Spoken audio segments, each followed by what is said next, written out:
උසස් පෙළ රසායන විද්‍යාව හදාරන දුවල පුතාලට තවත් ඉතාමත් වැදගත් වන ඒකකයක ආරම්භක කොටස සමග ඔබ දැන් සම්බන්ධ වෙලා ඉන්නේ. උසස් පෙළ විෂය නිර්දේශයට අදාළව තුන්වන ඒකකය එහෙම නැත්නම් රසායනික ගණනය කියන ඒකකයේ ආරම්භක කොටස තමයි මම ඔබට ඉදිරිපත් කරන්න බලාපොරොත්තු වෙන්නේ. තුන්වන ඒකකයේදී 3.1 නිපුණතා මට්ටමට අදාළව සඳහන් වෙලා තියෙන ඉතාමත්ම වැදගත් කොටසක්. එනම් ඔක්සිකරණ අංක පිළිබඳ සංකල්පය මෙම කොටසේදී ඔබට පැහැදිලි කිරීමට බලාපොරොත්තු වෙනවා. 3.1 නිපුණතා මට්ටමට අදාළව පරමාණු සහ අණු සම්බන්ධ භෞතික රාශීන් උපයෝගී කරගෙන රසායනික සූත්‍ර නිර්ණය කිරීමට අදාළ දත්ත භාවිතා කර ගණනයන් සිදු කරනවා. එහිදී ආරම්භක කොටස විදිහට තමයි මේ ඔක්සිකරණ අංක පිළිබඳ සංකල්පය සඳහන් වෙලා තියෙන්නේ. මෙම කොටස ආරම්භ කිරීමට පෙර මම ඔබට සඳහන් කරන්නට කැමති මේ තුන්වෙනි ඒකකය කියන්නේ අපේ විෂය නිර්දේශයේ තියෙන ඉතාමත්ම වැදගත් සම්දිස්ථානයක්. ගොඩක් දුවල පුතාලා මේ තුන්වෙනි ඒකකයට අදාළ සංකල්ප ඉතා නිවැරදිව අවබෝධ කර ගැනීම සිදු කළහොත් ඔවුන්ට රසායන විද්‍යාවේ ඉදිරි ඒකක ඉතාමත්ම පහසුවෙන් අවබෝධ කරගන්න පුළුවන්කම ලැබෙනවා කියන එක පවසා තිබෙනවා. ඔවුන්ගේ ඉහළ ප්‍රතිඵල ලබාගත් දුවදරුවන් සැලකුවොත් අපි එම දරුවන් බොහෝ විට පවසා තිබෙන කරුණක් තමයි මේ තුන්වෙනි ඒකකයට සම්බන්ධ સિદ્ધාන්ත ඉතා නිවැරදිව අවබෝධ කර ගැනීම ඔවුන්ගේ රසායන විද්‍යා පාඨමාලාව සාර්ථකව නිම කිරීම සඳහා පිටුවහලක් නැත්නම් ඉතා ඉහළ උදව්වක් රුකුලක් වී ඇති බව. එම නිසා මෙම ඒකකය ඉතාම වැදගත් ඒකකයක් විෂය නිර්දේශයේ පවතින. මේ ඒකකය අකාබනික රසායනයට වගේම භෞතික රසායනයටත් එකසේ වැදගත් වෙන ඒකකයක්. එතකොට තුන්වන ඒකකයේ පළවෙනි කොටස යටතේදී අපි බලමු මේ ඔක්සිකරණය සහ ඔක්සිකරණ අංකය කියන්නේ මොකක්ද කියන එක. ඔක්සිකරණය කියලා මම හැඳින්වුවා. ඇත්තටම ඔක්සිකරණය කියන වචනේ ඔක්සිකරණය, ඔක්සිහරණය, ඔක්සිකරණ අංකය, සංයුජතාවය. මෙන්න මේ කියන පද පිළිබඳව ඔබ හොඳ අවබෝධයක් ලබාගෙන තිබිය යුතුයි. ඔක්සිකරණය කියන වචනේ සරල තේරුම ඉලෙක්ට්‍රෝන ඉවත් කිරීම. ඇත්තටම අපි ගත්තොත් සංයෝග ඔබ සාමාන්‍ය පෙළ දැනුමෙන් පවා දන්න දෙයක්. රසායනික සංයෝග ප්‍රධාන වශයෙන් ඔබ දන්නවා සංයෝග අයනික සංයෝග වශයෙන් තියෙනවා. ඒ වගේම සහසංයුජ සංයෝග වශයෙන් තියෙනවා. මේ ඔක්සිකරණය කියන සංකල්පයේදී ඉලෙක්ට්‍රෝන ඉවත් වීම කියන දේ සමහර සංයෝගවලදී යම් මූලද්‍රව්‍ය පරමාණු ඉලෙක්ට්‍රෝන සම්පූර්ණයෙන්ම ඉවත් කිරීම සිදු කරනවා. ඒ වගේම තවත් ඇතැම් සංයෝග තුලදී මූලද්‍රව්‍ය පරමාණු ඉලෙක්ට්‍රෝන අර්ධ වශයෙන් එහෙම නැත්නම් භාගිකව ඉවත් කිරීම සිදු කරනවා. එහෙමනම් අපිට කියන්න පුළුවන් ඔක්සිකරණය කියලා කියන්නේ ඉලෙක්ට්‍රෝන යම්කිසි මූලද්‍රව්‍ය පරමාණුවක් මගින් ඉලෙක්ට්‍රෝන පූර්ණ වශයෙන් හෝ අර්ධ වශයෙන් ඉවත් කිරීම. පූර්ණ වශයෙන් ඉලෙක්ට්‍රෝන ඉවත් කිරීමේදී ඔබට පැහැදිලි ධන අයන නැත්නම් කැට අයන සෑදීම සිදුවන බව. උදාහරණයක් විදිහට සෝඩියම් මූලද්‍රව්‍ය පරමාණුව පූර්ණ වශයෙන් එහි සංයුජතා ඉලෙක්ට්‍රෝන ඉවත් කළහොත් සෝඩියම් ධන 1 අයනය සෑදෙනවා. නමුත් සහසංයුජ සංයෝගවලදී ඉලෙක්ට්‍රෝන පූර්ණ වශයෙන් ඉවත් වීමක් සිදුවන්නේ නැහැ. එහිදී සිදුවන්නේ ඉලෙක්ට්‍රෝන අර්ධ වශයෙන් ඉවත් වීම සහ ලබා ගැනීම. ඒ නිසා ඔක්සිකරණය කියන දේ මට කියන්න පුළුවන් යම්කිසි මූලද්‍රව්‍ය පරමාණුවක් විසින් ඉලෙක්ට්‍රෝන පූර්ණ වශයෙන් හෝ අර්ධ වශයෙන් ඉවත් කිරීමේ ක්‍රියාවලිය. එහිම ප්‍රතිවිරුද්ධ වදන සැලකුවොත් ඔක්සිහරණය. ඔක්සිහරණය යන්නේ අදහස් වෙන්නේ යම්කිසි මූලද්‍රව්‍ය පරමාණුවක් විසින් ඉලෙක්ට්‍රෝන පූර්ණ වශයෙන් හෝ අර්ධ වශයෙන් ලබා ගැනීම. ඉලෙක්ට්‍රෝන ලබා ගැනීම. එහෙනම් ඔක්සිකරණයේදී ඉලෙක්ට්‍රෝන පිට කිරීමක් වෙනවා. ඔක්සිහරණයේදී ඉලෙක්ට්‍රෝන ලබා ගැනීමක් වෙනවා. සරල උදාහරණයක් අපි සැලකුවොත් මම සරල උදාහරණ දෙකක් ඔබට සලකන්නම්. අපි බලමු මැග්නීසියම් ක්ලෝරයිඩ් කියන සංයෝගය සහ ඔබ හොඳින් දන්නා HCl කියන සංයෝගය. මැග්නීසියම් ක්ලෝරයිඩ් ඔබ පැහැදිලි ලෙසම දන්නවා අයනික සංයෝගයක්. මේ අයනික සංයෝගය තුල පවතින්නේ ධන අයන සහ ඍණ අයන. ඔබ මේ වන විටත් අයනික බන්ධන පිළිබඳ දැනුම ලබාගෙන තියෙන නිසා මේ පහසුවෙන් අවබෝධ කරගන්න පුළුවන්. මැග්නීසියම් ක්ලෝරයිඩ් තුල මැග්නීසියම් ධන 2 අයනය තියෙනවා. ඒ වගේම Cl ඍණ ක්ලෝරයිඩ් අයන තියෙනවා. එතකොට මැග්නීසියම් ක්ලෝරයිඩ් අපි සලකනවා අයනික දැලිසක් විදිහට. කොහොමද මේ මැග්නීසියම් ධන 2 හැදුනේ? මැග්නීසියම් පරමාණු සම්පූර්ණ වශයෙන් එහි සංයුජතා කවචයේ ඇති ඉලෙක්ට්‍රෝන දෙක ඉවත් කළහොත් මැග්නීසියම් ධන 2 අයනේ සෑදෙනවා. එහෙමනම් මෙතනදී මැග්නීසියම් ඔක්සිකරණයට ලක් වෙලා තියෙනවා. අපි බැලුවොත් ඊළඟ උදාහරණ HCl වායුමය අවස්ථාවේදී HCl සහ සංයෝජ අණුවක්. ඔබ දන්නවා විද්‍යුත් ඍණතාවය සංසන්දනය කරන්නට විද්‍යුත් ඍණතාවය සංසන්දනය කළහොත් ඔබ දන්නවා ක්ලෝරින් වල විද්‍යුත් ඍණතාවය 3ක් විද්‍යුත් ඍණතා පරිමාණයට අනුව පෝලින් පරිමාණයට අනුව හයිඩ්‍රජන් වල විද්‍යුත් ඍණතාවය 2.1ක්. විද්‍යුත් ඍණතාවය වැඩි පරමාණුව ක්ලෝරින්, හයිඩ්‍රජන් විද්‍යුත් ඍණතාවය අඩු පරමාණු. මෙතනදී මේ සහසන්නිජ බන්ධනයේ පවතින ඉලෙක්ට්‍රෝන යුගල විද්‍යුත් ඍණතාවයේ වැඩි පරමාණුව තමා දෙසට වැඩි වශයෙන් ආකර්ෂණය කරගෙන තියෙනවා. ඒ කියන්නේ හයිඩ්‍රජන් පරමාණුව අර්ධ වශයෙන් ඉලෙක්ට්‍රෝනයක් ක්ලෝරින් වෙතට ලබා දී තිබෙනවා. එතකොට මෙතනදිත් මේ හයිඩ්‍රජන් ඔක්සිකරණයට ලක් වෙලා තියෙනවා. මෙම උදාහරණයේදී මැග්නීසියම් ඔක්සිකරණයට ලක් වෙලා තියෙනවා. ඒ වගේම මේ උදාහරණයේදී හයිඩ්‍රජන් ඔක්සිකරණයට ලක් වෙලා තියෙනවා. මෙතන මේ ඉලෙක්ට්‍රෝන යුගල හයිඩ්‍රජන් වල ඉලෙක්ට්‍රෝනයක් සහ ක්ලෝරින් වල ඉලෙක්ට්‍රෝනයක් වශයෙන් තියෙන්නේ. එතනදී මේ ඉලෙක්ට්‍රෝන යුගලම ක්ලෝරින් විසින් තමා දෙසට වැඩි වශයෙන් ආකර්ෂණය කරගෙන තිබෙන නිසා හයිඩ්‍රජන් වල ඉලෙක්ට්‍රෝනයත් අර්ධ වශයෙන් ක්ලෝරින්ට ලබා දී තිබෙනවා නැත්නම් ප්‍රදානය කර තිබෙනවා. ඒ කියන්නේ හයිඩ්‍රජන් ඔක්සිකරණයට ලක් වෙලා තිබෙනවා. අපි දැන් මේ අනිත් කොටස මේ සංයෝගයේ සැලකුවොත් ඍණ කොටස ක්ලෝරයිඩ් අයනය සෑදෙන ආකාරය සැලකුවොත් ක්ලෝරින් පරමාණුවක් ඉලෙක්ට්‍රෝනයක් සම්පූර්ණයෙන් ලබා ගැනීමෙන් Cl ඍණ අයනය සෑදෙනවා. එතනදී ක්ලෝරින් ඔක්සිහරණයට ලක් වෙලා තියෙනවා. ක්ලෝරින් ඔක්සිහරණය වෙලා තියෙනවා මේ ඉලෙක්ට්‍රෝනේ සම්පූර්ණයෙන් ලබා ගැනීමෙන්. මේ උදාහරණයේදී ක්ලෝරින් ඉලෙක්ට්‍රෝන යුගල අර්ධ වශයෙන් ලබාගෙන තිබෙනවා. එහිදී ක්ලෝරින් ඔක්සිහරණයට ලක් වෙලා තිබෙනවා. ක්ලෝරින් ඔක්සිහරණයට ලක් වෙලා තිබෙනවා.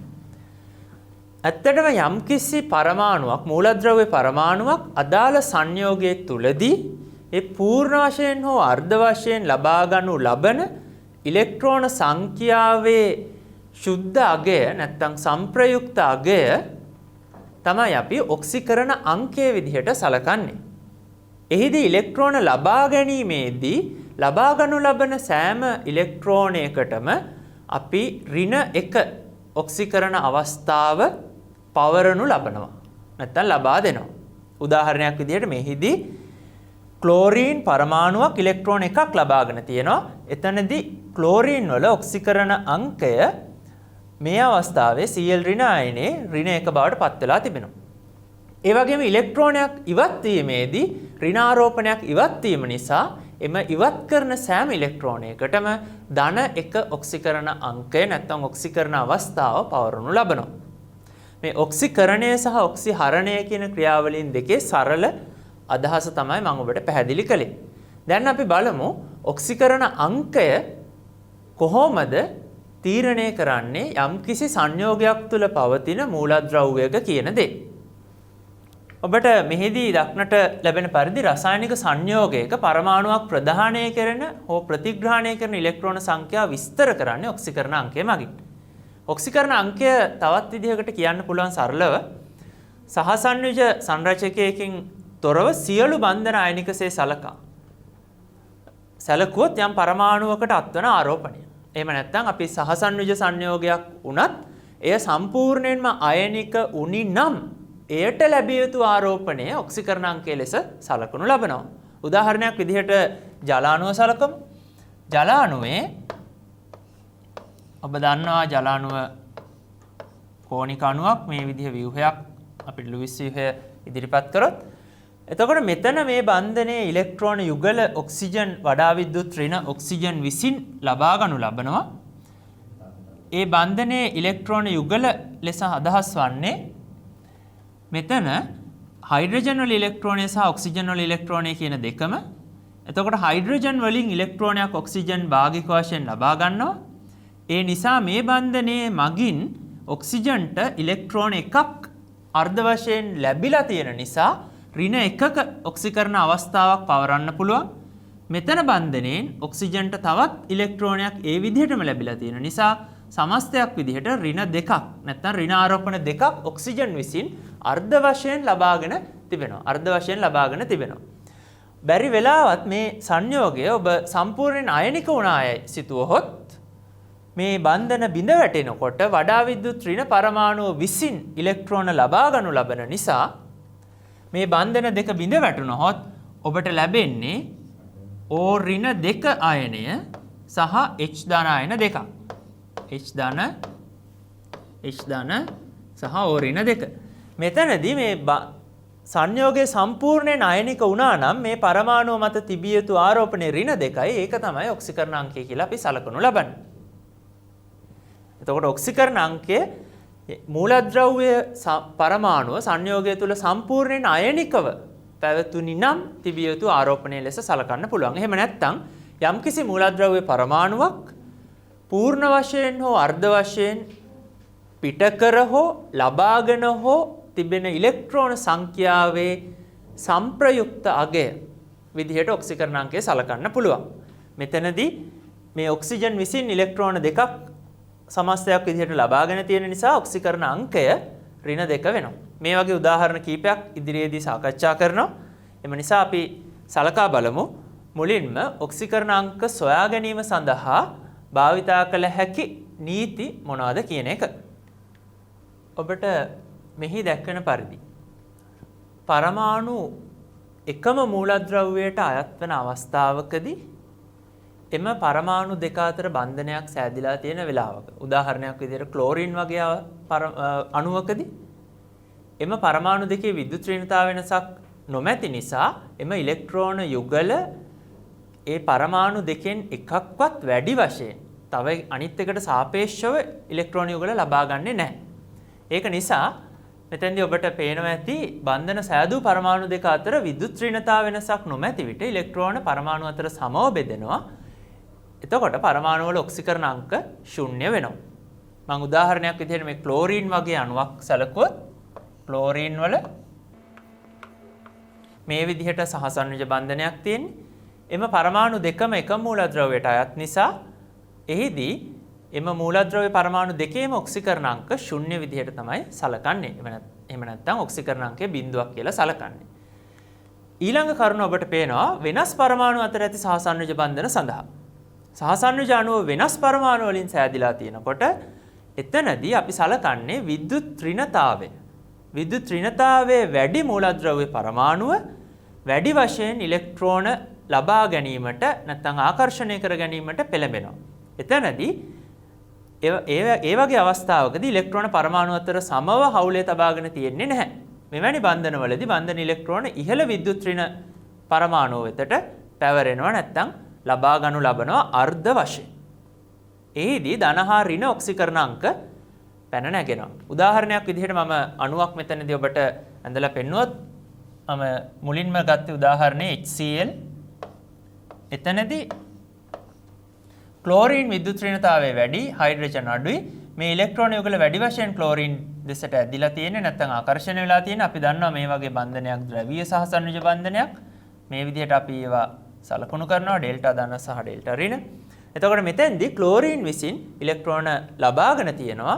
බන්ධන ඉලෙක්ට්‍රෝන අර්ධ වශයෙන් හයිඩ්‍රජන් ඉලෙක්ට්‍රෝන පිට කරලා තියෙනවා. ඉලෙක්ට්‍රෝන පිට කිරීමට අදාළව හයිඩ්‍රජන්ට එම පිට කරනු ලබන ඉලෙක්ට්‍රෝන සංඛ්‍යාවට අදාළව ධන ඔක්සිකරණ අවස්ථාවක් සහ ක්ලෝරීන්ට ලබාගෙන ඇති ඉලෙක්ට්‍රෝන සංඛ්‍යාව, ඒ කියන්නේ වැඩිපුර ලබාගෙන තියෙන එක ඉලෙක්ට්‍රෝනය, එහෙනම් ඍණ එක ඔක්සිකරණ අවස්ථාව පවරනු ලබනවා. අපි බලමු ඊළඟ කොටස. මම මෙහිදී ඔබට මුලින්ම ඉදිරිපත් කරන්න බලාපොරොත්තු වෙන්නේ යම්කිසි මූලද්‍රව්‍ය පරමාණුවක ඔක්සිකරණ අංකය සංයෝගයක් තුළ පවතින අවස්ථාවකදී එහි ඔක්සිකරණ අංකය තීරණය කරනු ලබන්නේ කොහොමද කියන ආකාරය. එහිදී ක්‍රම දෙකක් අපිට භාවිතා කරන්න පුළුවන්. ඔක්සිකරණාංක නීති උපයෝගී කරගෙන ඔක්සිකරණාංකයේ සොයා ගැනීම සිදු කරන්න පුළුවන්. ඔක්සිකරණාංක නීති උපයෝගී කරගෙන ඔබ ඔක්සිකරණාංකයේ සොයනවා නම් ඇත්ත වශයෙන්ම ඔබට ඒ අදාළ සංයෝගයේ පවතින සංරචකවල එහෙම නැත්නම් එම සංයෝගයේ පවතින අණුවේ ව්‍යුහය දැන ගැනීම අවශ්‍ය වෙන්නේ නැහැ. බොහෝ අවස්ථාවලදී ව්‍යුහය දැන ගැනීම අවශ්‍ය වෙන්නේ නැහැ. නමුත් ව්‍යුහය ඔබ දන්නවා නම් ඊටාම පහසුවෙන් විද්‍යුත් ඍණතාවය යන සංකල්පය උපයෝගී කරගෙන ඔක්සිකරණාංක සෙවීමටත් පුළුවන්. අපි මේ ක්‍රම දෙකම සාකච්ඡා කරන්න බලාපොරොත්තු වෙනවා. අපි මුලින්ම බලමු මේ ඔක්සිකරණාංක නීති එකින් එක ඊටමත් කෙටියෙන්. ඔබට මෙහිදී පෙනෙන ආකාරයට පරමාණු සහ අයන විසින් ප්‍රදර්ශනය කරන විවිධ ඔක්සිකරණ අංක වලට අදාළ මේ ඔක්සිකරණ අංක නීති සැලකුවොත් මූලද්‍රව්‍ය තත්ත්වයේ පරමාණු වල ඔක්සිකරණ අංකය 0. වෙනත් ආකාරයකින් මම කිව්වොත් සංයෝජනය වෙලා නැති මූලද්‍රව්‍ය පරමාණු වල ඔක්සිකරණ අංකය 0යි. සංයෝජිත තත්ත්වයේ නොමැති. උදාහරණයක් විදිහට සෝඩියම් පරමාණුව සැලකුවොත් ඔක්සිකරණ අංකය 0යි. හීලියම් වායුමය අවස්ථාවේ තියෙන හීලියම් ගත්තොත් ඔක්සිකරණ අංකය 0යි. නයිට්‍රජන් අණුවේ වෙනත් මූලද්‍රව්‍යයක් සමග සංයෝජනය වෙලා නැහැ. ඔක්සිකරණ අංකය 0. මේ හැම අවස්ථාවකදීම ඔක්සිකරණ අංකය 0යි. ඒ වගේම දෙවැනි කරුණ ඒක පරමාණු කායනවල ඔක්සිකරණ අංකය අයනයේ ආරෝපණයට සමාන වෙනවා. ඒක පරමාණුක අණු ඒවායේ ඔක්සිකරණ අංකය අදාළ අයනයේ ආරෝපණයට සමාන වෙනවා. සරල උදාහරණයක් මැග්නීසියම් ධන 2 අයනය ඔක්සිකරණ අංකය ධන 2යි. O ඍණ 2 අයනය ඔක්සිකරණ අංකය ඍණ 2යි. N ඍණ 3 අයනය නැත්නම් නයිට්‍රයිඩ් අයනය ඔක්සිකරණ අංකය ඍණ 3යි. ඊටාම පහසුයි. ඒක පරමාණු කායනයක ඔක්සිකරණ අංකය එහි ආරෝපණයට සමානයි. දැන් මෙහි ඔක්සිකරණ අංකය ධන 1යි. මෙහි ඔක්සිකරණ අංකය ඍණ 2යි. ඊළඟ කරුණ තමයි ෆ්ලෝරින්. අපි දන්නවා ෆ්ලෝරින් තමයි ආවර්තිතා වගුවේ පෝලිං පරිමාණයට අනුව විද්‍යුත් ඍණතාවය වැඩිම මූලද්‍රව්‍ය. ෆ්ලෝරින් වෙනත් මූලද්‍රව්‍යයක් සමග සංයෝජනය වෙන සෑම අවස්ථාවකදීම ෆ්ලෝරින් විසින් ඉලෙක්ට්‍රෝන ලබා ගැනීමට පෙළඹෙනවා. එම සංයෝජනය වෙන අනිත් මූලද්‍රව්‍යෙන්. එම නිසා ෆ්ලෝරින් වලට සෑම විටම ඍණ ඔක්සිකරණ අවස්ථාවක් තමයි පවතින්නේ ඉලෙක්ට්‍රෝන ලබා ගන්න නිසා. ඍණ ඔක්සිකරණ අවස්ථාවක් කිව්වට ඍණ කීයද තියෙන්නේ? ෆ්ලෝරින් වල ඉලෙක්ට්‍රෝන වින්‍යාසය ns2np5 ආකාරය නැත්නම් ns2np5 ආකාරය. එයාට එක ඉලෙක්ට්‍රෝනයක් ලබා ගත්තොත් උච්ච වායු වින්‍යාසය ලබා ගන්න පුළුවන්. නැත්නම් එයාට ස්ථායි ඉලෙක්ට්‍රොනික වින්‍යාසය ns2np6 වින්‍යාසය ලබා ගන්න පුළුවන්. ඒක නිසා ෆ්ලෝරින් හැම වෙලාවෙම සංයෝග සෑදීමේදී ෆ්ලෝරින් එක බන්ධනයක් පමණයි සාදන්නේ. ඒ වගේම ෆ්ලෝරින් එක ඉලෙක්ට්‍රෝනයක් තමයි පූර්ණව හෝ අර්ධව ලබා ගැනීම සිදු කරන්නේ. ඒක නිසා ෆ්ලෝරින් වල ඔක්සිකරණ අවස්ථාව සෑම සංයෝගයක් තුලදීම ඍණ 1යි. ෆ්ලෝරින් සංයෝජනය වෙලා නැති අවස්ථාවේදී 0යි. සංයෝජනය වෙලා තියෙන සෑම අවස්ථාවකදීම ෆ්ලෝරින් වල ඔක්සිකරණ අංකය ඍණ 1ක් වෙනවා. දැන් අපි බලමු ඊළඟ නීති මොනවද කියන එක. ඔබට පේන ආකාරයට මෙහිදී 4 වන නීතිය විදිහට මම දක්වලා තියෙන්නේ ඔක්සිජන් සම්බන්ධයෙන්. ඔක්සිජන් සම්බන්ධයෙන් ඔබ දැනගත යුතු ප්‍රධානම කරුණ තමයි බොහෝමයක් සංයෝග තුලදී ඔක්සිජන් වල ඔක්සිකරණ අංකය ඍණ 2යි. ඔක්සිජන් තමයි ආවර්තිතා වගුවේ දෙවණියට වැඩිම විද්‍යුත් ඍණතාවයක් දක්වන මූලද්‍රව්‍යය. ඒක නිසා ඔක්සිජන් වල විද්‍යුත් ඍණතාවය අධික නිසා ඔක්සිජන් අනිකුත් මූලද්‍රව්‍ය සමග සංයෝග සාධන විටදී ෆ්ලෝරින් හැරුණු විට අනිකුත් අවස්ථාවලදී ඔක්සිජන් ඍණ ඔක්සිකරණ අවස්ථා පෙන්눔 කරනු ලබනවා. බොහෝ සංයෝගවලදී ඔක්සිජන් වල ඔක්සිකරණාංකය ඍණ 2යි. එම ඍණ 2 ඔක්සිකරණාංකය නොපෙන්වන අවස්ථා කිහිපයක් පවතිනවා. ඔබ එම අවස්ථා ටික සරලව මතක තබා ගතහොත් ඔබ දන්නවා නම් එම අවස්ථා මොනවාද කියන එක ඊටම පහසුවෙන් ඔබට ඔක්සිකරණ අංක සෙවීමට අදාළ ගැටලු වලට පිළිතුරු සපයන්න පුළුවන්කම ලැබෙනවා. අපි බලමු මොනවාද ඔක්සිජන් ඍණ 2 අවස්ථාවෙන් පරිබාහිරව නැත්නම් ඍණ 2 අවස්ථාව නොපෙන්වන උදාහරණ කියලා. මේදී මම උදාහරණ කිහිපයක් දක්වලා තියෙනවා. ඔබට පේනවා ඍණ 2 ඔක්සිකරණ අවස්ථාව පෙන්눔 කරනවා බොහෝ අවස්ථාවලදී නැත්නම් බොහොමයක් සංයෝගවලදී. මට මෙතෙන්දි කියන්න පුළුවන් බොහොමයක් සංයෝග තුලදී ඍණ 2 බොහොමයක්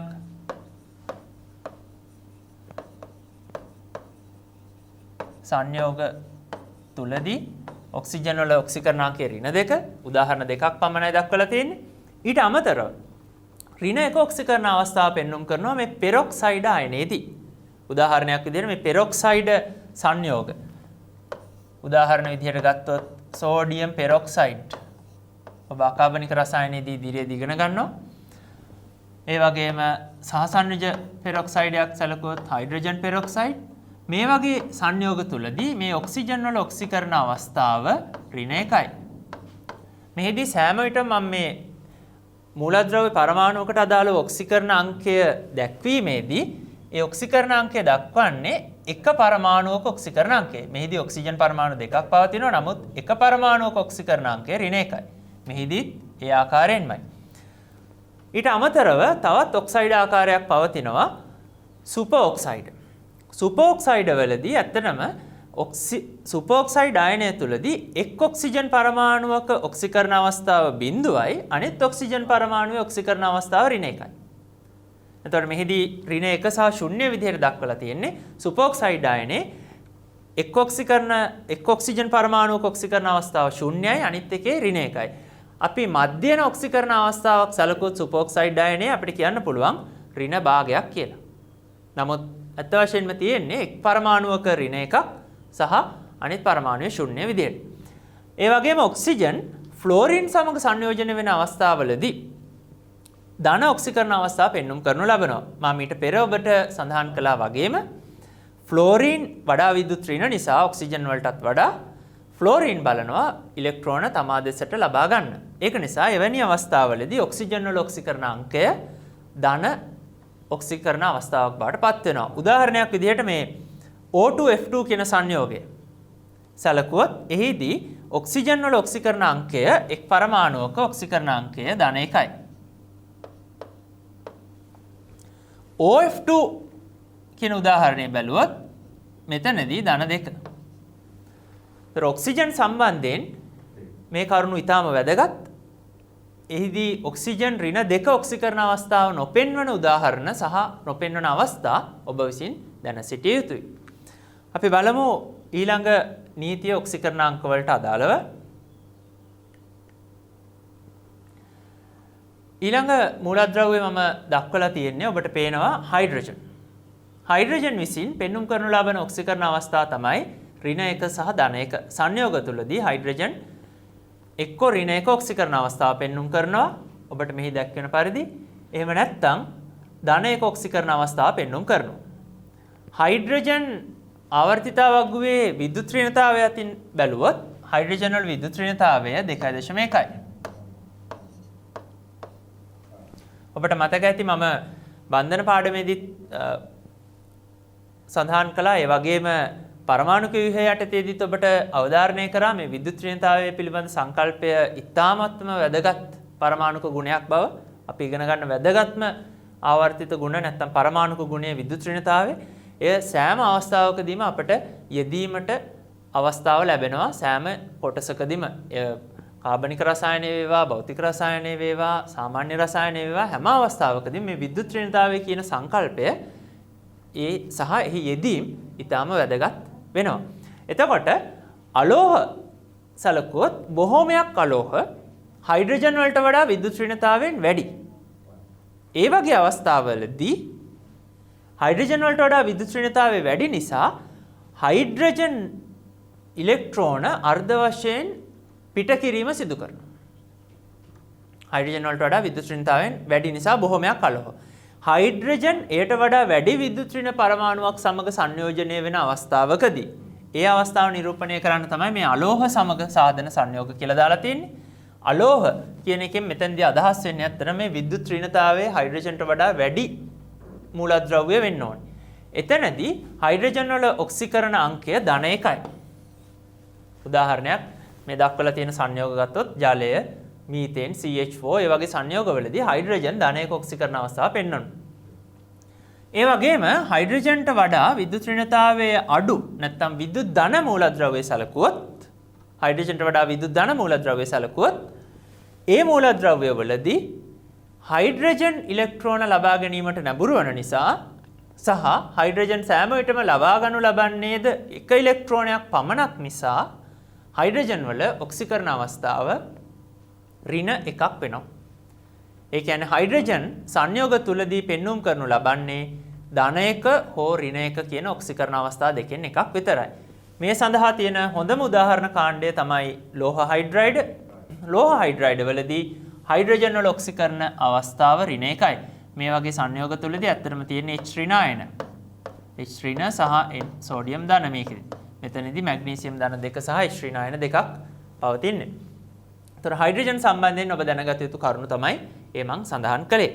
මීට අමතරව ආවර්තිතා වගුවේ 13 වන කාණ්ඩයේ ඇලුමිනියම් උභයගුණී ලෝහය සැලකුවොත් සරල සංයෝග සෑම එකකදීම වගේ ඇලුමිනියම් ධන 3 ඔක්සිකරණ අවස්ථාව පෙන්වුම් කරනු ලබනවා. මේ ඔක්සිකරණ අංක සම්බන්ධ නීති කිහිපය ඔබ දැන සිටියහොත් ඔබට ඉතා පහසුවෙන් ඕනෑම සංයෝගයක් තුල දෙන ලද පරමාණුවක ඔක්සිකරණ අංකය ගණනය කර ගැනීමේ හැකියාව පවතිනවා. අපි බලමු කොහොමද මේ ඔක්සිකරණ අංක නීති උපයෝගී කරගෙන දෙන ලද සංයෝගයක් තුල සලකනු ලබන පරමාණුවක ඔක්සිකරණ අංකයක් සොයාගන්නේ කියන එක. අණුවක එහෙම නැත්නම් බහුපරමාණුක අණුවක් තුල එහෙම නැත්නම් අයනයක් තුල හෝ සංයෝගයක යම්කිසි පරමාණුක ඔක්සිකරණ අංකය නිර්ණය කිරීම සඳහා භාවිතා කරන්න පුළුවන් නීති ප්‍රධාන වශයෙන් දෙකක් තියෙනවා. ඒ නීති දෙක තමයි මම මෙහිදී සඳහන් කරලා තියෙන්නේ. ඔබට පේනවා මෙහිදී සරල අණු අයන සහ සංයෝගවල අඩංගු පරමාණු වලට හා අයන වලට ඔක්සිකරණ අංක, ඒ කියන්නේ අණුවක හරි අයනයක හරි පවතින යම්කිසි පරමාණුවකට ඔක්සිකරණ අංකය පැවරීම නැත්නම් ලබා ගැනීම සඳහා භාවිතා කරන්න පුළුවන් මූලික නීති දෙකක් තමයි මේ යටතේදී මම සාකච්ඡා කරන්න බලාපොරොත්තු වෙන්නේ. අපි බලමු එම නීති එහෙම නැත්නම් කොහොමද යම්කිසි අණුවක හෝ අයනයක නැත්නම් සංයෝගයක හෝ අයනයක බහුපරමාණුක අයනයක දෙන ලද පරමාණුවක ඔක්සිකරණ අංකය ගණනය කිරීම සිදු කරන්නේ කියන කාරණය. ඔබට මෙහි දැක්වෙන පරිදි සංයෝගයක සියලු පරමාණු වල ඔක්සිකරණ අංකවල එකතුව ශුන්‍යයි. සංයෝගයක් කියන එකෙන් අදහස් කරන්නේ විද්‍යුත් වශයෙන් උදාසීනයි. විද්‍යුත් වශයෙන් උදාසීන සංයෝගයක එය සහසන්විජ වේවා අයනික වේවා සියලු පරමාණු වල ඔක්සිකරණ අංකවල එකතුව ශුන්‍ය වෙනවා. ඒ වගේම තමයි ඊළඟ කරුණ දක්වලා තියෙන එක අයනයක ඇතුළත් බහුපරමාණුක අයනයක් සැලකුවොත් එහි සියලු පරමාණු වල ඔක්සිකරණ අංකවල එකතුව එහි ආරෝපණයට සමාන වෙනවා. අපි බලමු උදාහරණ දෙකක් ඊටාම කෙටියෙන්. ඔබට මෙහි මම දක්වලා තියෙනවා H2SO3 සල්ෆියුරස් කියන අම්ලේ සල්ෆර් වල ඔක්සිකරණ අංකය සොයන්න කියන එක. අපි බැලුවොත් මේ සංයෝගය තුල H2SO3 වල අපි දන්නවා දැනටමත් හයිඩ්‍රජන් තියෙනවා. හයිඩ්‍රජන් කාටද සම්බන්ධ වෙලා තියෙන්නේ? අලෝහයකට. හයිඩ්‍රජන් සම්බන්ධ වෙලා තියෙන අලෝහ. සල්ෆර් සහ ඔක්සිජන් තමයි අනිත් මූලද්‍රව්‍ය තියෙන්නේ. එතකොට ඔබ දැනටමත් මෙහි ව්‍යුහය දන්නවා. බන්ධන පාඩමේදී ඔබ ඔක්සෝ අම්ලවල ලුයිස් ව්‍යුහ ඇඳීම අධ්‍යයනය කරලා තියෙනවා. එතකොට ඔබට අවශ්‍ය නම් ඊටාම් පහසුවෙන් මෙහි ලුයිස් ව්‍යුහය ලබා ගන්න පුළුවන්. ඒ ලුයිස් ව්‍යුහය තිබුණා හෝ නැත ඔබට පහසුවෙන් මෙම සංයෝගයේ සූත්‍රයේ දෙස බලා ඔක්සිකරණ අංකය ගණනය කිරීම සිදු කරන්න පුළුවන්. මෙහි හයිඩ්‍රජන් සම්බන්ධ වෙලා තියෙන අලෝහ වලට නිසා හයිඩ්‍රජන් පරමාණුවක ඔක්සිකරණ අංකය ධන 1ක් වෙනවා. එක පරමාණුවක. ඒ වගේම ඔක්සිජන් අපි දන්නවා බොහෝ අවස්ථාවලදී ඔක්සිජන් වල ඔක්සිකරණාංකය -2යි. ඔක්සිජන් වල ඔක්සිකරණාංකය -2 නොවන අවස්ථා අපි අධ්‍යයනය කරලා තියෙනවා. මේ අවස්ථාව ඔක්සිජන් වල ඔක්සිකරණාංකය -2 පෙන්눔 කරනු ලබන සාමාන්‍ය අවස්ථාවක්. එතකොට ඔක්සිජන් වල -2 ඔක්සිකරණාංකය තියෙන්නේ. මම සල්ෆර් වල ඔක්සිකරණ අවස්ථාව x කියලා සැලකුවොත් එහෙනම් මොකක්ද නීතිය? සංයෝගයක උදාසීන සංයෝගයක් සැලකුවොත් සියලු පරමාණු වල ඔක්සිකරණාංක වල එකතුව ශුන්‍යයි. එහෙනම් මම බැලුවොත් හයිඩ්‍රජන් දෙකක් තියෙනවා. ධන 1 ඔක්සිකරණ අවස්ථාවේ තියෙන හයිඩ්‍රජන් පරමාණු දෙකක් පවතිනවා. ඒ වගේම සල්ෆර් පරමාණුව මම x කිව්වොත් ඔක්සිකරණ අවස්ථාව ඍණ 2 ඔක්සිකරණ අවස්ථාවේ තියෙන ඔක්සිජන් පරමාණු 3ක් පවතිනවා. එහෙනම් මේ පරමාණු සියල්ලේම ඔක්සිකරණාංක වල එකතුව ශුන්‍ය විය යුතුයි. එහෙනම් මෙහිදී ඔබට ඉතාම පැහැදිලි මෙම x වල අගය මෙහිදී ඔබට ඉතාම පැහැදිලි වෙනවා x වල අගය කීයද? ධන 4ක් වෙන බව. එහෙනම් මෙම සංයෝගය තුලදී සල්ෆර් වල ඔක්සිකරණාංකය ධන 4යි. ඉතාම පහසුවෙන් ගණනය කරගන්න පුළුවන් ඔක්සිකරණාංක නීති උපයෝගී කරගෙන. අපි බලමු ඊළඟ උදාහරණය. අපි බලමු දෙවන උදාහරණය ඩයික්‍රෝමේට් අයනයේ ක්‍රෝමියම් වල ඔක්සිකරණාංකය ගණනය කරන්නේ කොහොමද කියන එක. මෙම උදාහරණයේදී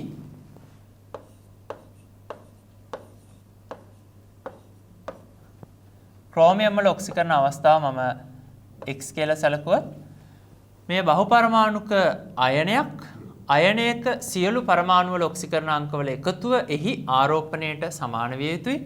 එහෙමනම් මට කියන්න පුළුවන් 2x ක්‍රෝමියම් පරමාණු දෙකක් පවතිනවා. ධන ඔක්සිජන් 7ක් පවතිනවා. මෙහි සාමාන්‍ය ඔක්සිකරණ අවස්ථාව ඔක්සිජන් වල එහෙම නැත්නම් බොහෝමයක් සංයෝගවලදී ඔක්සිජන් වල ඔක්සිකරණාංකය -2යි.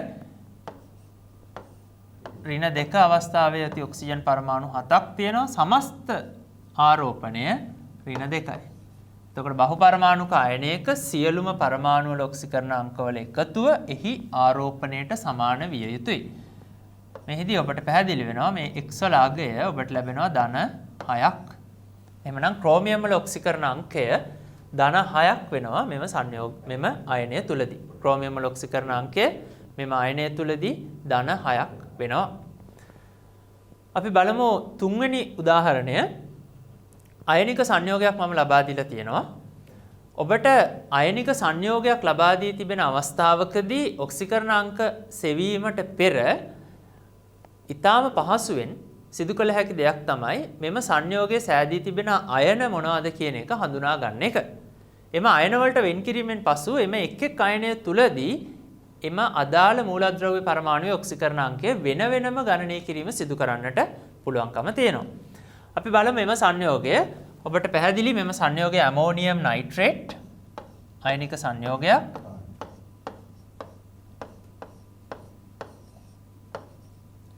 මෙහි පවතිනවා අයන දෙකක් NH4 ධන සහ NO3 ඍණ. මෙම අයන දෙකේ නයිට්‍රජන් වල ඔක්සිකරණ අංක වෙන වෙනම සැලකුවොත් මම NH4 ධනායනයේ නයිට්‍රජන් වල ඔක්සිකරණාංකය මම x කියලා සැලකුවොත් NO3 ඍණායනයේ නයිට්‍රජන් වල ඔක්සිකරණාංකය y කියලා සැලකුවොත් මෙම අයන දෙකේ ඔක්සිකරණාංක නැත්නම් මෙම අයන දෙකේ මෙම නයිට්‍රජන් වල ඔක්සිකරණාංක මේ ඉහත ආකාරයටම දෙවෙනි උදාහරණයේ ආකාරයට ගණනය කරන්න පුළුවන්. මෙතනදී මට ගන්න පුළුවන් x ධන හයිඩ්‍රජන් 4ක් තියෙනවා. හයිඩ්‍රජන් සම්බන්ධ වෙලා තියෙන්නේ අලෝහයකට. එතකොට හයිඩ්‍රජන් වල ඔක්සිකරණාංකය ධන 1යි. එහෙනම් 4 වැඩි කිරීම ධන 1 සමාන වෙනවා සමස්ත ආරෝපණය ධන 1යි. එහෙනම් මෙතෙන්දී පේනවා x වල ඔක්සිකරණාංකය නැත්නම් x වල අගය ඍණ 3යි. කියන්නේ ඇමෝනියම් නයිට්‍රේට් වල මේ නයිට්‍රජන් පරමාණුවේ ඔක්සිකරණාංකය ඍණ 3යි. අපි බලුවොත් මේ නයිට්‍රේට් වල y ධන ඔක්සිජන් පරමාණු 3ක් තියෙනවා ඍණ 2යි. මේ අවස්ථාවේදී ඔක්සිජන් ඍණ 2 බව ඉතාම පැහැදිලි. මොකද මේ ඔක්සිජන් වල ඔක්සිකරණාංකය ඍණ 2කට පරිබාහිර අගයන් දක්වන අවස්ථාවලට මේ අයත් වන්නේ නැහැ. සමාන වෙනවා ඍණ 1ට. එහෙනම් y වලාගය ධන 5යි. එතකොට ඔබට පැහැදිලි මේ සංයෝගයක් තුලදී එකම සංයෝගය තුලදී පවා මේ එකම මූලද්‍රව්‍ය පරමාණුව වෙනස් ඔක්සිකරණ අවස්ථාවලින් පවතින්න පුළුවන් කියන එක. එහෙම නිසා මෙම නීති වලට අදාළව ගණනය කිරීමේදී ආයනික සංයෝගයකදී ඔබට ඉතාම පහසුවෙන් මෙය අවබෝධ කරගන්න පුළුවන් මේ සංයෝගයේ සෑදී තිබෙන අයන වලට වෙන් කිරීම මගින්. මම ඊළඟ කොටසට පෙර තව එක් උදාහරණයක් ඔබට ලබා දෙන්නම්. අපි බලමු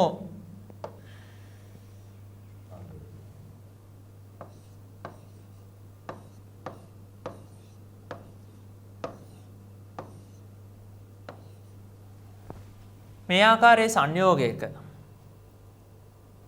පවතින ඔක්සිකරණ අංක ගණනය කිරීම සිදු කරන්නේ කොහොමද කියන එක. ඔබට පැහැදිලි මේකෙදී ධනායනයේ විදිහට පවතින්නේ කැල්සියම්. කැල්සියම් දෙවන කාණ්ඩයේ මූලද්‍රව්‍යයක්. දෙවන කාණ්ඩයේ මූලද්‍රව්‍යයක් නිසා සෑම විට මෙය සාදනු ලබන අයනය ධන 2යි. පළවෙනි කාණ්ඩයේ මූලද්‍රව්‍යයක් නම් පළවෙනි කාණ්ඩයේ මූලද්‍රව්‍ය විසින් සංයෝග තුලදී පෙන්눔 කරනු ලබන්නේ සෑම විටම ධන 1 ඔක්සිකරණ අවස්ථාව. ඒ වගේම දෙවනි කාණ්ඩයේ මූලද්‍රව්‍යයක් නම් එම දෙවනි කාණ්ඩයේ මූලද්‍රව්‍ය සංයෝග තුලදී සෑම විටම පෙන්눔 කරනු ලබන්නේ ධන 2 ඔක්සිකරණ අවස්ථාව. දෙවන කාණ්ඩයේ මූලද්‍රව්‍යයක් නිසා කැල්සියම් ධන 2 මෙතන පවතින අයනය ක්ලෝරීන් සහ ඔක්සිජන් සම්බන්ධ වෙලා සෑදුණු ඔක්සි ඇනායනයක් ක්ලෝරේට් අයනය. ඔබට සූත්‍රය දුටු පමණින් එම අයනයේ සංයුජතාවය නැත්නම් එම අයනයේ සමස්ත ආරෝපණය ලබා ගැනීමේ හැකියාව පැවතිය යුතුයි. මෙම කොටසින් පසුව මම නාමකරණයට අදාළ කොටස් සාකච්ඡා කරනකොට මේ සම්බන්ධයෙන් උත් කරුණු ඔබට අවබෝධ කර දීමට බලාපොරොත්තු වෙනවා. මෙහිදී ClO3 ඍණ අයන දෙකක් පවතිනවා. ඒතර සමස්ත ඍණ ආරෝපණය ඍණ 2යි. එතකොට අපි බැලුවොත් මේ ClO3 ඍණ කියන අයනය වෙනම සලකලා මෙයාගේ ඔක්සිකරණ අවස්ථාව මම y කියලා සැලකුවොත් ඔබට පැහැදිලි මෙතෙන්දි මට ඔක්සිකරණ අවස්ථා එකතුව ගත්තොත් y ධන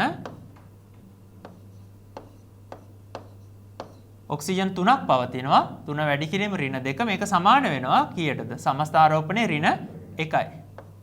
ඒතර සමස්ත ආරෝපණය ඍණ 1යි. එහෙමනම් y වලාගය මට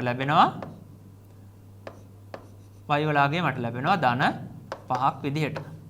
එතකොට මේ සංයෝගය තුලදී ඔක්සිජන් ඍණ 2යි, ක්ලෝරීන් ධන 5යි, කැල්සියම් ධන 2යි. පළවෙනි කාණ්ඩයේ මූලද්‍රව්‍ය සංයෝග තුලදී පෙන්눔 කරනු ලබන ඔක්සිකරණ අවස්ථාව සෑම විටම ධන 1, දෙවන කාණ්ඩයේ මූලද්‍රව්‍ය සෑම විටම ධන 2. 13 වන කාණ්ඩයට අයිති ඇලුමිනියම් සරල සංයෝග තුලදී සෑම විටම ධන 3 ඔක්සිකරණ අවස්ථාව පෙන්눔 කරනු ලබනවා.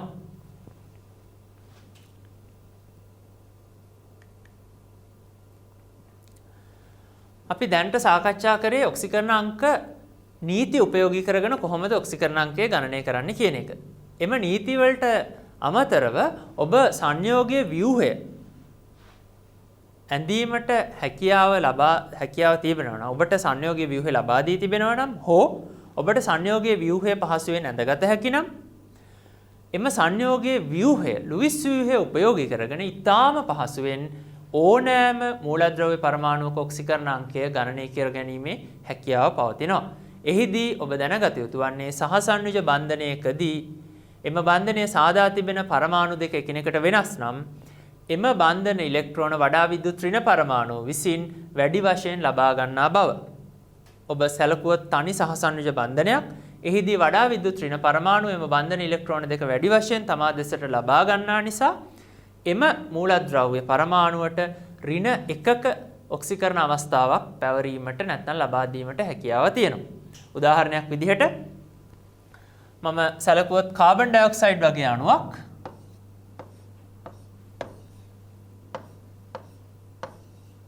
කාබන් ඩයොක්සයිඩ් වගේ අණුවක ලුයිස් ව්‍යුහය මේ ආකාරයෙන් තියෙන්නේ. ඔබට පේනවා මෙහිදී මෙතන ද්විත්ව බන්ධන දෙකක් පවතිනවා. මේ බන්ධනයේ මේ සෑම බන්ධනයකම විද්‍යුත් ඍණතාවය වැඩි ඔක්සිජන්, විද්‍යුත් ඍණතාවය අඩු කාබන්.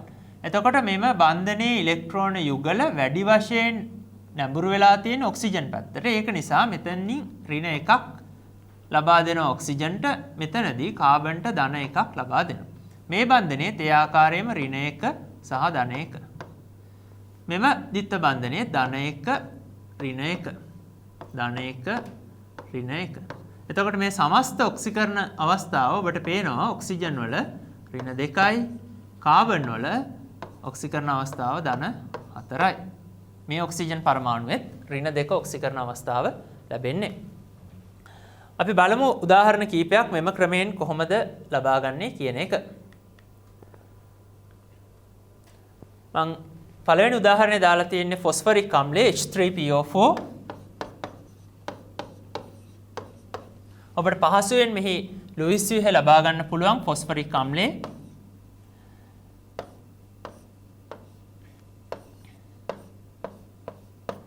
මෙම ලුයිස් ව්‍යුහය ලබා ගැනීමේදී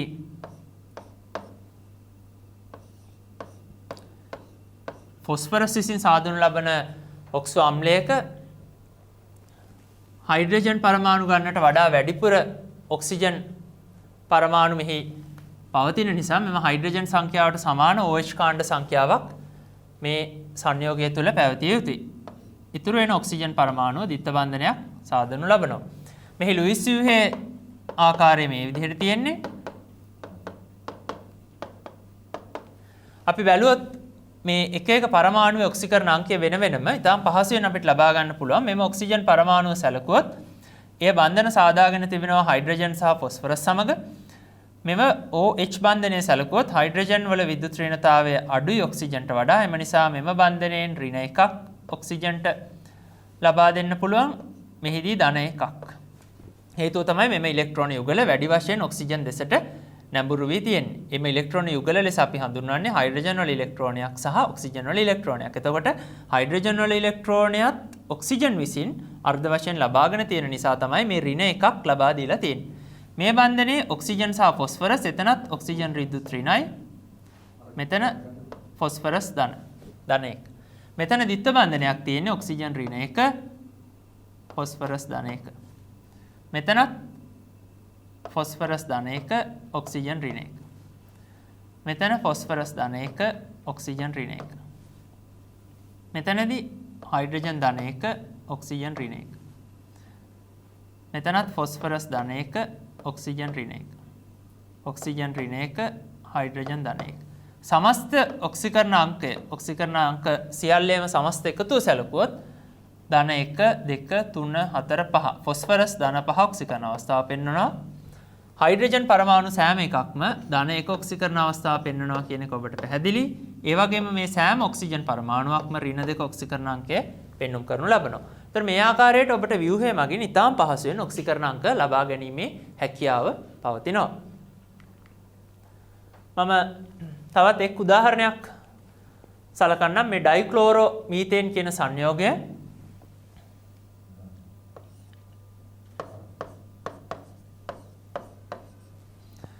මෙහි ව්‍යුහය සැලකුවොත්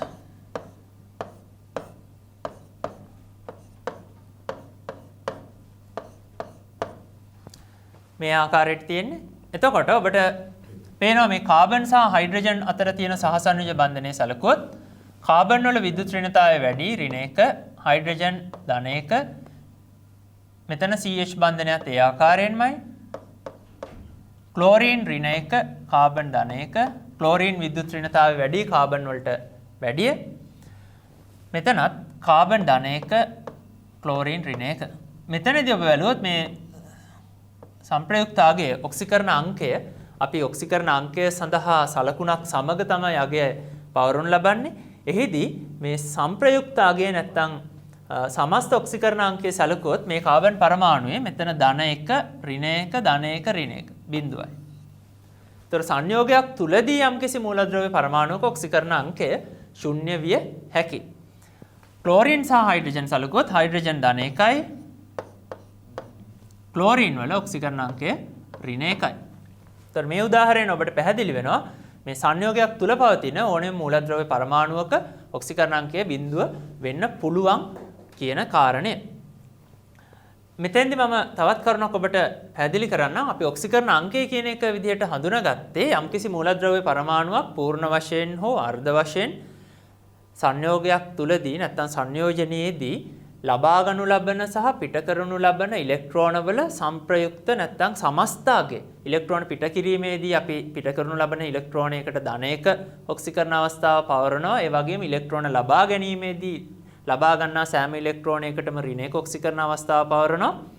ඒ ආකාරයට ගණනය කරනු ලබන සමස්ත අගය තමයි ඔක්සිකරණ අංකය. වෙන ආකාරයකට පැවසුවොත් යම්කිසි මූලද්‍රව්‍ය පරමාණුවක් සංයෝගයක් තුල පවතින එය සම්පූර්ණයෙන් අයනික වුණි නම් එයට ලැබිය යුතු ආරෝපණය තමයි ඔක්සිකරණ අංකය විදිහට සැලකුවේ. ඔබට සාමාන්‍ය පෙළදිත් හුරුපුරුදු තවත් වචනයක් තමයි සංයුජතාවය කියන එක. එතකොට මේ වගේ සංයෝගයකදී සංයුජතාවය කීයද? ඔක්සිකරණ අංකය 0යි. සංයුජතාවය කියලා අපි හඳුන්වන්නේ මොකක්ද? සංයුජතාවය කියලා අපි ඇත්තටම කියන්නේ මේ රසායනික සංයෝජනයේදී යම්කිසි මූලද්‍රව්‍ය පරමාණුවක් මගින් රසායනික සංයෝජනය සඳහා සහභාගී වන ඉලෙක්ට්‍රෝන සංඛ්‍යාවේ එකතුව. ඒ සහභාගී වන කියන වචනයෙන් මම අදහස් කරේ ඉලෙක්ට්‍රෝන පිට කරන හෝ ලබා ගනු ලබන හෝ නැත්නම් සම්පූර්ණ වශයෙන් හවුලේ තබා ගනු ලබන ඉලෙක්ට්‍රෝන සංඛ්‍යාව සංඛ්‍යාත්මක අගය විතරයි අපි සංයුජතාවයේ විදිහට සලකනු ලබන්නේ. එතකොට මෙතනදී ඔබට පැහැදිලි මේ කාබන් පරමාණුව විසින් ඉලෙක්ට්‍රෝන දෙකක් මේ CH බන්ධනවලදී ඉලෙක්ට්‍රෝන දෙකක් තමා දෙසට ලබාගෙන තියෙනවා අර්ධ වශයෙන්. ඒ වගේම මේ CCl බන්ධන තුලදී ඉලෙක්ට්‍රෝන තවත් දෙකක් එක බැගින් මේ බන්ධන දෙකේදී දෙකක් අර්ධ වශයෙන් පිට කරලා තියෙනවා. එතකොට පිට කරපු සහ ලබාගෙන තියෙන ඉලෙක්ට්‍රෝන සංඛ්‍යාවේ සමස්තය නැත්නම් සංඛ්‍යාත්මක අගය ගත්තොත් 4යි. එතකොට මේකෙදී සංයුජතාවය මේ කාබන් වල 4යි. ඔක්සිකරණ අංකය 0යි සංයුජතාවය 4යි. බලමු මේ උදාහරණයෙන් මේ කරුණ තව දුරටත් වැඩිදුර අවබෝධ කරගන්න. N2O3 කියන අණුව මම සැලකුවොත් මේ ඩයිනයිට්‍රජන් ට්‍රයිऑක්සයිඩ් කියන නයිට්‍රජන් විසින් සාදනු ලබන ඔක්සයිඩයක්. මේකේ ලුයිස් ව්‍යුහය මම ලබා දෙනවා ඔබට මේ වගේ.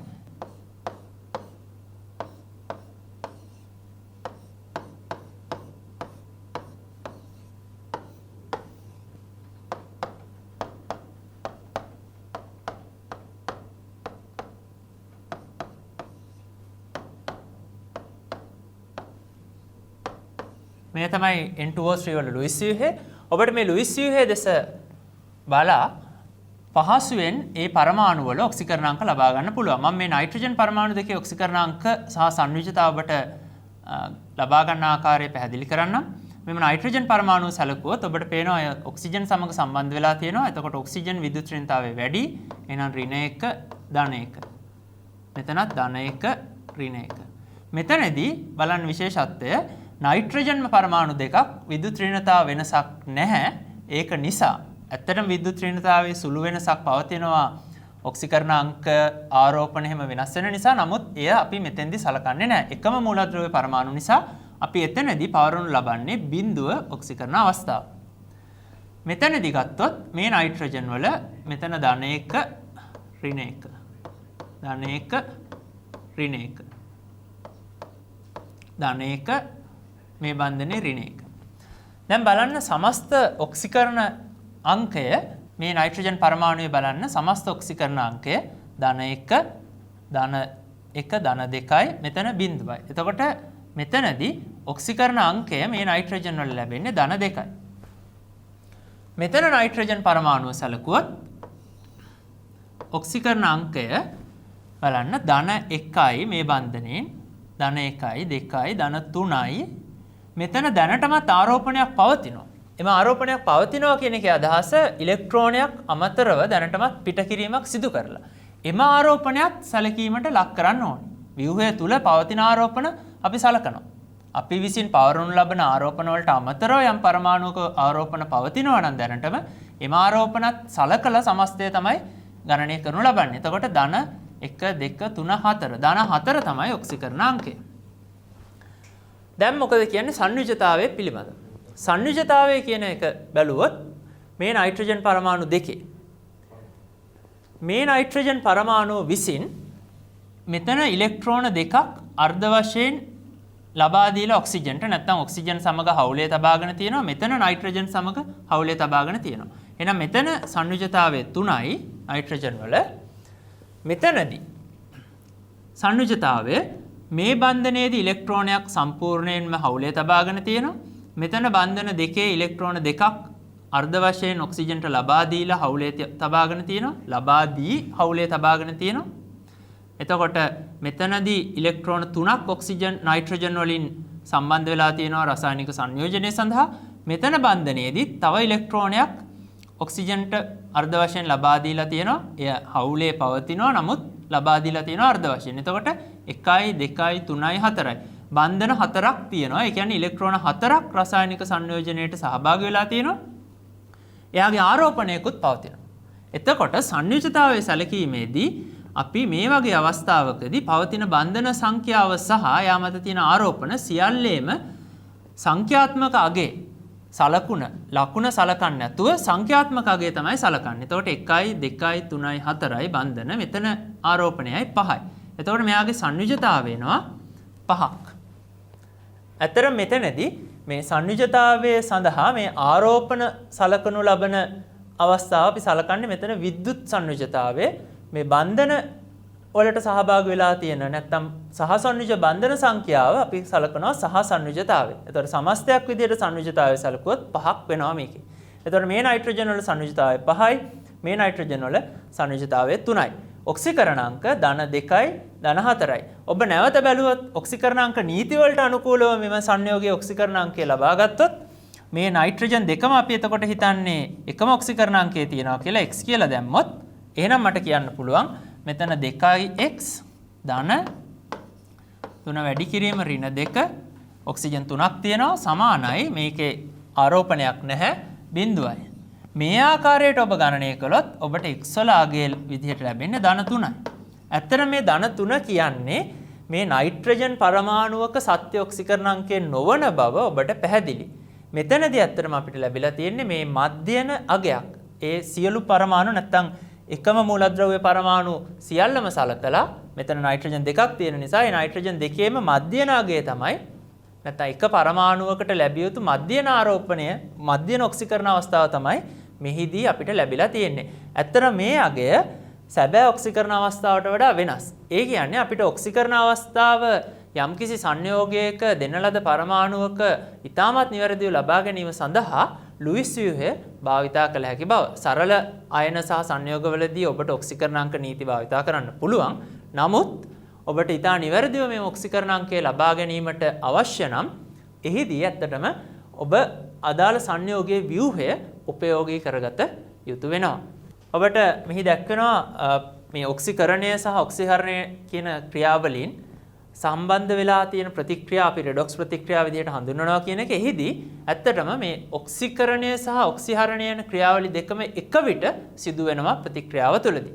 ඒ කියන්නේ ඉලෙක්ට්‍රෝන පිට කිරීම සහ ලබා ගැනීම දෙකම එක විට සිදු වෙනවා. ඉලෙක්ට්‍රෝන පිට කරන එක්කෙනා ඉලෙක්ට්‍රෝන පිට කරන සැනින් ඒ ලබා ගන්න විශේෂය ලබා ගන්න අණුව හෝ අයනය හෝ පරමාණුව ඉලෙක්ට්‍රෝන ලබා ගන්නවා. ඉලෙක්ට්‍රෝන කිසිම අවස්ථාවකදී ජලීය ද්‍රාවණයක් තුළදී නිදහසේ පවතින්නේ නැහැ. අපි බලමු මේ ප්‍රතික්‍රියාවේ මේ වගේ ප්‍රතික්‍රියාවක් දුන්නාම ඔබට ඉතා පහසුවෙන් කොහොමද මේක රෙඩොක්ස් ප්‍රතික්‍රියාවක්ද නැද්ද කියලා හඳුනාගන්නේ. ඒක හඳුනාගන්නේ මෙන්න මේ විදිහට. ඔබ බැලිය යුතුයි මේ මූලද්‍රව්‍ය පරමාණු වල ඔක්සිකරණ අංක වෙනස් වෙලා තියෙනවද ප්‍රතික්‍රියක පැත්තේ ඉඳලා ප්‍රතිඵල පැත්තට යනකොට. උදාහරණයක් විදිහට මම බැලුවොත් මේ සංයෝගය කොපර් සල්ෆේට්. මේකෙදී ඔබට පැහැදිලි වෙනවා කොපර් ධන 2 සහ සල්ෆේට් SO4 ඍණ 2 කියන අයන තමයි පවතින්නේ. මෙතන කොපර් ධන 2 ඒක පරමාණුක අයනයක් නිසා ඔක්සිකරණාංකය ධන 2යි. සල්ෆේට් අයනය මම වෙනම සලකලා ඔක්සිකරණාංක ගණනය කළොත් ඔබ ගණනය කරලා බලන්න වෙනම සලකලා මෙතන එනවා ධන 6. ඒ වගේම ඔක්සිජන් වල එනවා ඍණ 2. ඒ වගේම සිංක් දැන් මූලද්‍රව්‍ය පරමාණු අවස්ථාවේ තියෙන සංයෝජන වෙලා නැහැ. එහෙනම් ශුන්‍ය ඔක්සිකරණ අවස්ථාවේ තියෙන්නේ. මේ පැත්තට ගියොත් සිංක් සල්ෆේට් ආයේ තියෙන්නේ කොහමද? සිංක් ධන 2 SO4 ඍණ 2. එහෙනම් මෙයාගේ ධන 2 දැන් ඔක්සිකරණ අවස්ථාව මෙතන සල්ෆේට්මයි තියෙන්නේ. එතන වෙනසක් වෙලා නැහැ. ධන 6 මේකේ ඍණ 2 කොප බිඳුව. දැන් බලන්න මේකෙදි සමහර පරමාණු වල ඔක්සිකරණාංක වෙනස් වෙලා තියෙනවා. උදාහරණයක් විදිහට මේ සිංක් වල ඔක්සිකරණාංකය බිඳුවේ ඉඳලා ධන 2 දක්වා වැඩි වෙලා තියෙනවා. ඔක්සිකරණ අංකය යම් පරමාණුවක වැඩි වෙනවා නම් ඔක්සිකරණාංකයේ වැඩිවීමටත් අපි කියන්නේ ඔක්සිකරණය. එහෙනම් මෙතනදී මේ මූලද්‍රව්‍ය නැත්නම් සිංක් ඔක්සිකරණයට ලක් වෙලා තියෙනවා. ඒ කියන්නේ ආ ඉලෙක්ට්‍රෝන පිට කරලා තියෙනවා. ඉලෙක්ට්‍රෝන කීයක්ද පිට කරලා තියෙන්නේ? බිඳුවේ ඉඳලා ධන 2 වෙලා තියෙනවා. කියන්නේ ඍණ ආරෝපණ දෙකක් අයින් කරලා. ඒ කියන්නේ ඉලෙක්ට්‍රෝන දෙකක් තමයි මෙයා පිට කරලා තියෙන්නේ. ඒක ගැන ඔබ මෙතෙන්දී අවධානය යොමු නොකලත් ප්‍රශ්නයක් නැහැ. කොප බැලුවොත් ධන 2 ඉඳලා ඔබට පේනවා බිඳුව වෙලා. ඒ කියන්නේ ඔක්සිකරණාංකය අඩු වෙලා. ඔක්සිකරණාංකය අඩු වීමට අපි කියනවා ඔක්සිහරණය. එහෙනම් මෙතනදී කොප ඔක්සි හරණය වෙලා තියෙනවා. එතනදිත් එයා ඉලෙක්ට්‍රෝන දෙකක් තමයි ලබාගෙන තියෙන්නේ ධන 2 බිඳුව වෙලා තියෙන නිසා මේ ඉලෙක්ට්‍රෝන සංඛ්‍යාව මෙතෙන්දී ඔබ ඊතරම් අවධානය යොමු නොකලට කමක් නැහැ. ප්‍රතික්‍රියා තුලනය කිරීමේදී මේ ඉතා පැහැදිලිව ඔබට ආයෙ ඉදිරිපත් කරනවා. දැන් මෙතනදී මම ඔබට පැහැදිලි කිරීමට බලාපොරොත්තු වෙන්නේ දැන් සිංක් ඔක්සිකරණයට ලක් වෙලා කියලා කියන්නේ එයා ඉලෙක්ට්‍රෝන පිට කරලා. මේ ඉලෙක්ට්‍රෝන තමයි කොප ලබා ගන්නෙ. මොකද ප්‍රතික්‍රියාවක් තුලදී ඔක්සිකරණය සහ ඔක්සිහරණය මේ රෙඩොක්ස් ප්‍රතික්‍රියාවක් තුලදී එක විට සිදු වෙන්නේ. එතකොට සිංක් තමයි කොප ධන 2 අයන වලට ඔක්සිහරණය වීම සඳහා ඉලෙක්ට්‍රෝන සපයන්නේ. වෙන විදිහකට කියනවා නම් මේ සිංක් වල ක්‍රියාව සිංක් වල කෘත්‍ය නැත්නම් සිංක් විසින් සිදු කරන ක්‍රියාව තමයි කොප ඔක්සිහරණයට ලක් කරවීම. ඒක නිසා අපි සිංක්ව මෙතෙන්දී හඳුන්වනවා